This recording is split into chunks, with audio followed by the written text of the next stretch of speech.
Welcome to the downtime of my thoughts on BECMI and playing the Gunderhoven Mega Dungeon solo.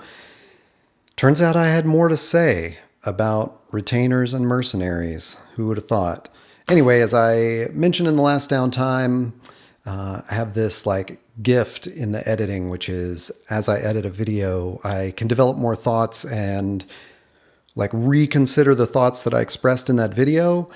And as I was editing the last downtime, talking about retainers and mercenaries, I realized I have more thoughts on that subject. Those thoughts can be summarized in this way. When you are designing a game, and especially a role-playing game, the more detail you give around something, the more something looks like rules, the more explicit I think those rules should be.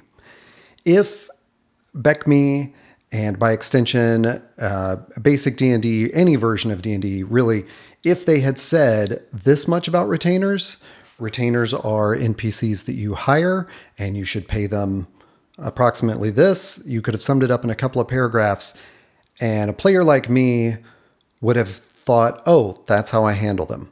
When you give me all of these rules, I expect more explicit actual rules. What I mean is the more you give me, the more precise I think it's going to be. A theme running throughout the editions of D&D that I am familiar with, which is really just BX, BECMI, and then 5th edition, is that a lot of words are spent trying to make something more precise, but actually being filler. And in that way, that is why Old School Essentials is such a huge victory for old school play, because it doesn't waste words. It tells you precisely what you need to know in a way that you can understand, and it moves on. All of this leads me to believe that I'm going to get really precise instruction on retainers. And a lot of it is this thing where D&D likes to talk about D&D, which is a theme I've encountered since I was a kid and reading those red and blue books and thinking I still don't know how to play the game. You're just telling me about D&D. And here's a great example. Here's the hiring retainers, a numbered list, which you might think looks like a procedure. Number 1, the characters search for retainers. Okay. Duh.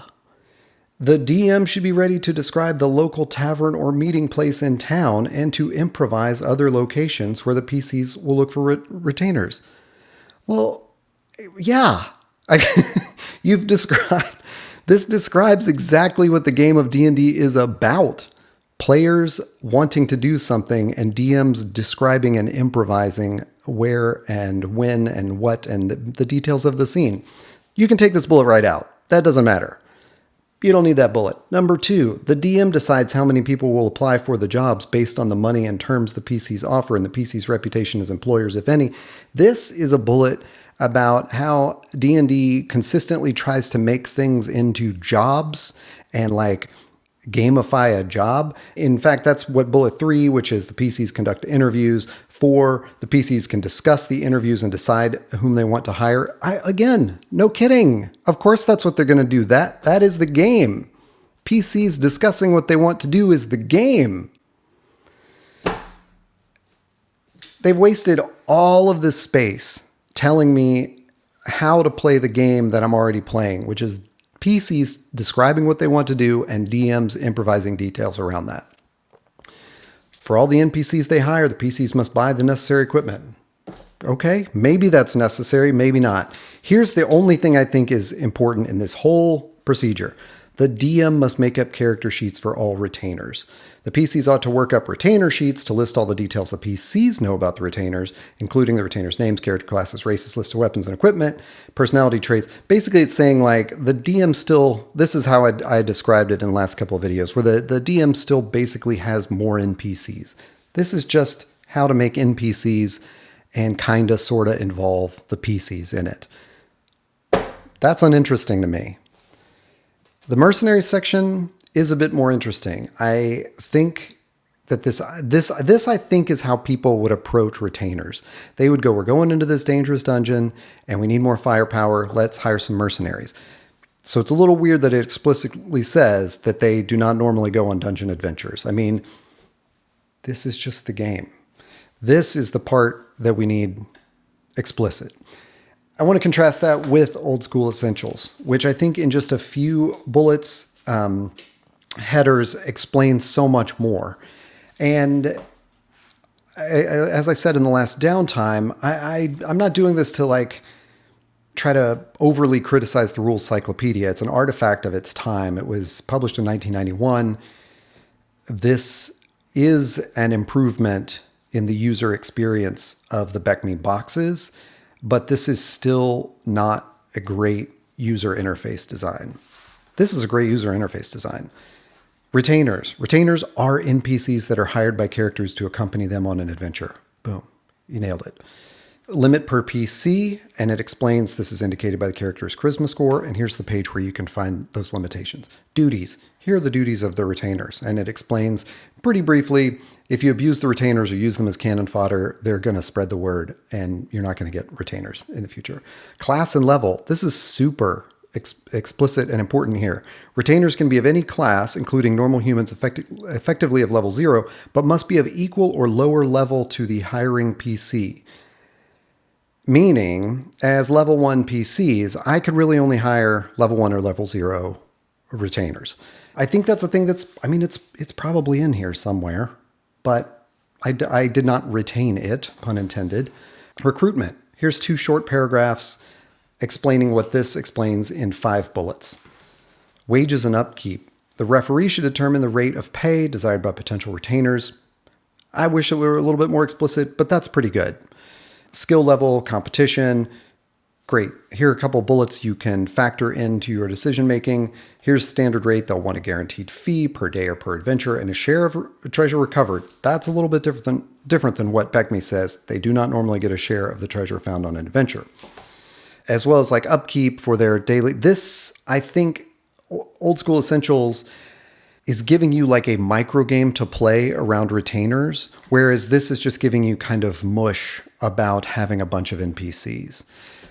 I think this is interesting to manage the resources. Retainers are a resource that you are managing as a PC. I don't think it's interesting to have a DM, and even though this is probably going to tell me later that the DM manages these NPCs, I don't think this version where it's an entire character sheet and it is an NPC that the DM controls. What a bummer. That's mush. So I just wanted to show that because when you are really explicit and when you are brief and when you design something in a way that it can be like easily referenced, your game actually expands. It doesn't contract because you have fewer words written. It expands because I, as a referee, understand from this the limits of what is proscribed and what is not. And I know where I need to take this, I can take it. When I see walls of text like this, I expect precision and I expect specificity. And if I don't find it in there, I get confused. And I think, well, what is that treasure share that they should get? Or what is that, that daily fee? It looks like there are a bunch of rules here, but it feels like there aren't any rules. Whereas this looks and feels like the appropriate amount of rules. That is sort of my thoughts about how a good game is designed and written, and how limiting the language and space and improving the design of the thing you are trying to explain actually expands the possibilities. In Old School Essentials, if you say, when a character goes to 0 HP, they die. That actually leaves a whole bunch of room for me as a referee to go, you know what? I'm not going to do that. I'm going to let that character make a save against a death ray once per turn, and every time they succeed, that character has another chance at being revived, being healed in some way where they don't die. Because something is not super explicit in this version of the old school rules, I have the freedom to interpret that and house rule how I wish. The more explicit you get and the more words you spend on something, the more you can track those possibilities, because you're trying to create a game where everyone is coming to the table with the same understanding of the rules, and any exceptions are explained like at the table. You don't want them to come with 500 pages of knowledge and then say, hey, throw out 300 pages of that, because now they're trying to do some sort of bookkeeping and reorganizing in their own memory of what they read versus what the DM told them. Just don't tell it to them. Don't write that many books about it. I do love that the Rule Cyclopedia is one book. I will certainly have more to say about it as I continue going. But I think, as I've hinted at before, you can see my bias towards old school essentials coming through more and more. Those are my more thoughts about retainers and mercenaries and all that. Make of it what you will. Later.